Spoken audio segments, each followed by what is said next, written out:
Today's story is about something so small, so simple that most people overlook it. Yet Padre Pio said it could move the very heart of heaven. We're talking about one single Hail Mary, just one. If you've been following these stories, you already know that Padre Pio saw what ordinary people never see. Souls, angels, purgatory, grace moving invisibly through the world. But among all the things he witnessed, few things surprised him as much as the power hidden inside this one short prayer. Padre Pio once said, "If you understood the value of a single Hail Mary, you would recite nothing else for the rest of your life." It was one of those sentences people heard, nodded at, and then quickly forgot until they saw how seriously he lived it. He prayed the Hail Mary constantly, while walking, while hearing confessions, while in pain, while resting, while bleeding. He said the prayer was an act of handing your heart to the Mother of God. Every Hail Mary is a kiss placed on the hands of Our Lady, and she never keeps even one for herself. She brings them all to Jesus. But the real mystery began one evening when Padre Pio was in the choir praying quietly before the Blessed Sacrament. According to one of the friars, his face suddenly changed. He grew pale, his eyes filled with tears, and he looked into an empty corner of the chapel as if someone was standing there. The friar approached him afterward and asked gently, "Father, what did you see?" Padre Pio answered, "A soul from purgatory." He paused, took a breath, and then said something the friar would never forget. "He came to thank me for a single Hail Mary offered long ago, which he had forgotten, but heaven had not." Padre Pio explained that earlier that day, while walking through the courtyard, he had whispered a distracted Hail Mary for someone who needed help. No name, no details, no intention, just a simple impulse of charity. That one prayer, simple and small, had become the very thing that pushed a suffering soul into the light of heaven. He showed me the moment it touched him. Padre Pio said it was like a drop of cool water falling onto burning coals. He felt relief from the sorrow of being far from God.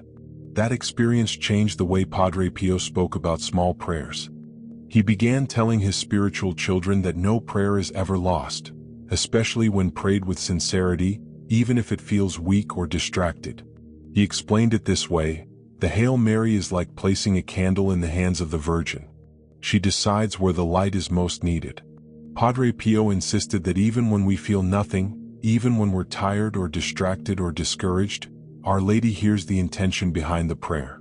Do not pray only when you feel holy, he said. Pray especially when you feel weak. Those are the Hail Marys that save souls. There's another story that shows this even more clearly. One afternoon, Padre Pio was hearing confessions when he suddenly looked over the head of a penitent, his face filled with surprise. After a moment, he smiled gently, something he rarely did inside the confessional, and whispered, "Go in peace. Your mother is in glory." The woman burst into tears. Her mother had died years earlier and she had carried guilt for not praying more for her. After the confession, the friars asked Padre Pio what happened. He said, "I saw her mother's soul. She said she entered heaven because her daughter once prayed a single Hail Mary for her on a day when she felt alone." The friars asked when this had happened. Padre Pio replied, "When she was a child, she prayed it without thinking. A simple prayer of love, but heaven kept it. That was the mystery. A forgotten prayer from childhood had become the ladder that lifted her mother into paradise." Padre Pio said that these things happen constantly, that many souls are saved by small acts of love people barely remember. He explained, "Grace is not measured by size but by love. A grain of wheat becomes bread. A drop of water becomes life. A single Hail Mary becomes salvation." He taught that the power of the Hail Mary comes from the name at its center, Jesus. The prayer is like a thread. Mary holds one end, Jesus holds the other, and the soul clings to the middle. Even when prayed quickly, the prayer carries hidden strength because it unites us with the humility of Mary, the woman who said yes on behalf of all humanity. Padre Pio said, "Mary never forgets a soul who remembers her, even in a whisper." There's a famous testimony from a soldier who came to him after the war. He told Padre Pio that in the middle of a battlefield explosion, he instinctively shouted, "Hail Mary, help me."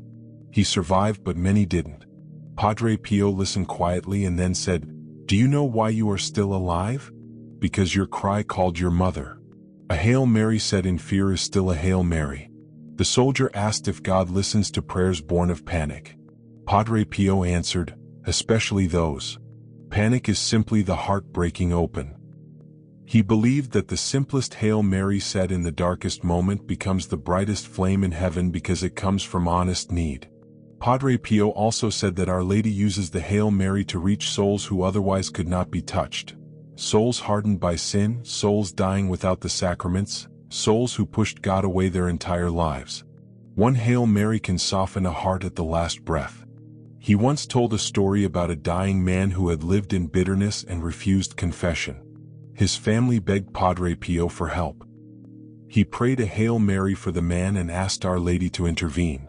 Minutes later, the man who had not prayed in 40 years suddenly whispered, "Mother, help me." He asked for a priest. He reconciled. He died in peace.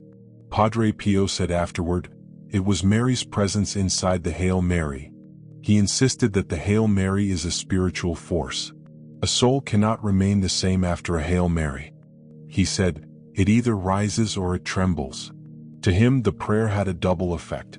It purified the one who prayed it and it opened a path for someone else.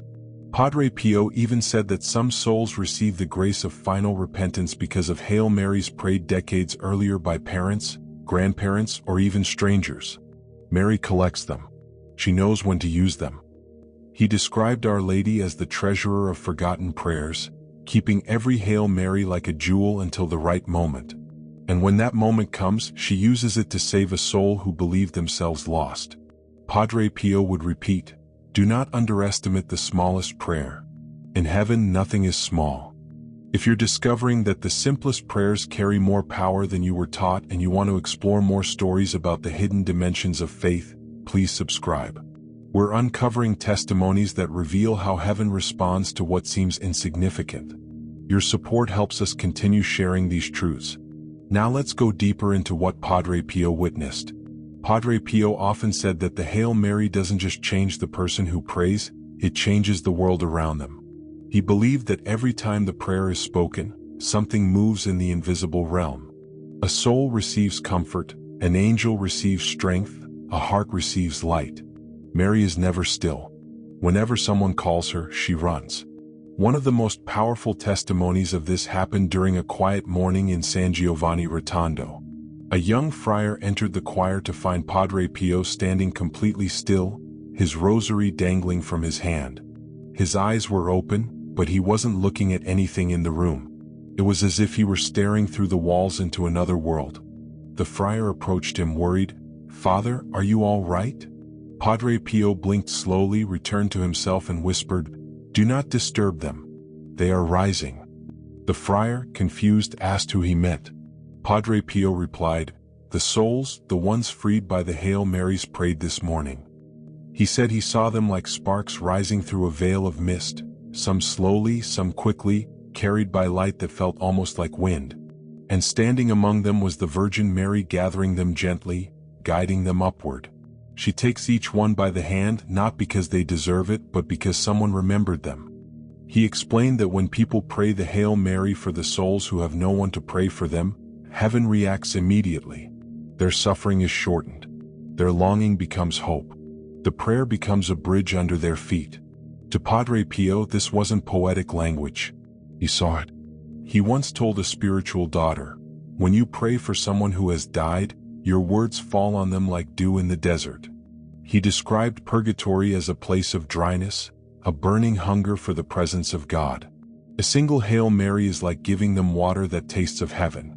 There was another moment that shook even the seasoned friars who lived with him. It was late at night and Padre Pio was praying his rosary in the hallway. Suddenly, he stopped and placed his hand over his heart as if hit by a wave of emotion. Tears filled his eyes. A friar ran to him. "Father, what is happening?" Padre Pio whispered, "A soul has just entered paradise because of a Hail Mary prayed by a poor old woman who thought she had nothing to offer." Then he added, "Heaven bends down lower for the humblest voices." He believed deeply that the poor, the lonely, the forgotten, those who pray with simple faith, often release more souls from purgatory than theologians or scholars. God listens to the heart, and the heart speaks most clearly in the Hail Mary. Padre Pio also spoke about the mysterious timing of the prayer in the divine sense of providence. He insisted that every Hail Mary becomes available to God for the moment it is most needed. Once a man asked him, "Father, does it matter when I pray? What if I pray too late?" Padre Pio shook his head and said, "There is no too late with God. Your prayer today can save a soul yesterday." The man stared at him, stunned. Padre Pio continued, "We live in time. God does not. The Hail Mary you offer now becomes a grace placed into the moment God chooses." To him, the Hail Mary was a kind of spiritual currency, something Mary could spend wherever it was most needed. No prayer was ever wasted, no prayer was ever small, no prayer ever failed. He said the rosary was like a rope thrown into the hearts of those sinking, and that every Hail Mary was one more knot making the rope longer, stronger, easier to grasp. Many souls are saved because someone refused to stop praying. Padre Pio often spoke of the mysterious exchange of graces that happens after we die. He said that souls who reach heaven because of our Hail Marys become protectors of our families. They intercede day and night. Their gratitude is like a river. Once a woman grieving her child came to him and asked, "Father, if my child is in heaven, will he help me?" Padre Pio answered, "He already has. He is praying for your family because you prayed for him. Heaven remembers." He believed this mutual exchange between earth and heaven was one of God's greatest gifts. We are never alone. Every Hail Mary ties us to someone waiting for us in eternity. One of the most unforgettable stories came from a doctor who was present the night Padre Pio collapsed from exhaustion. They carried him to his cell, and even as he drifted in and out of consciousness, his fingers kept moving over his rosary beads. The doctor asked him gently, "Father, why push yourself? You need rest." Padre Pio answered without opening his eyes, "If I stop, a soul may wait longer for light. And if one Hail Mary can shorten that waiting, how can I rest?" Then he whispered, "Our Lady never sleeps." This phrase became famous among the friars. Padre Pio believed Mary was constantly active, constantly searching, constantly visiting souls with the prayers entrusted to her. She walks through purgatory like a mother walking through a hospital, touching the wounds of her children. He even described seeing her bending over certain souls almost the way a mother bends over a child in bed. And every time she was holding something, the rosaries and Hail Marys offered by the living, she carries them like bread and she feeds the souls with them. He insisted that Mary's greatest joy is bringing souls to her Son, especially souls who believed they were unworthy. She takes the prayers we give her and makes them beautiful. We're approaching the most powerful testimony, and if these stories are revealing the hidden power of simple prayers and you want more accounts of how heaven responds to what we think is insignificant, please subscribe. We're sharing what transforms how you understand prayer itself. Your support matters. Now for Padre Pio's final teaching. Toward the end of his life, when his hands shook too much to hold the rosary tightly, the friars would take turns helping him guide the beads. But even then, even as his voice weakened, he whispered every Hail Mary with the same devotion he had as a young man. A friar once asked him, "Father, what is the Hail Mary to you?" Padre Pio thought for a moment and said, "It is the key to mercy. It opens doors no one else can open." He believed that when a person dies, the Hail Marys they prayed throughout their life become like lanterns lighting their path, guiding them through fear, comforting them in judgment, embracing them in hope. And for the souls still waiting for heaven, the Hail Mary is like sunrise. He described purgatory as a place where time feels like longing and heaven as a place where longing becomes fulfillment. And between the two stands Mary, carrying all the forgotten prayers of the faithful.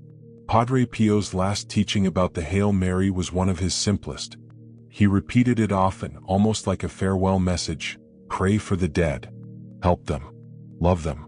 A single Hail Mary may be the moment they meet God. There was no drama in his voice when he said it. No theatrics, no exaggeration, just certainty born from what he had seen with his own eyes. For Padre Pio, the power of one Hail Mary wasn't a theory. It was a truth he lived, witnessed, and trusted more than anything. And in the silence of his final days, when he could barely speak, the friars heard him whispering the same words again and again: "Hail Mary, Hail Mary, Hail Mary." It was the last prayer he ever said. The prayer he believed could save anyone. The prayer he believed could change eternity.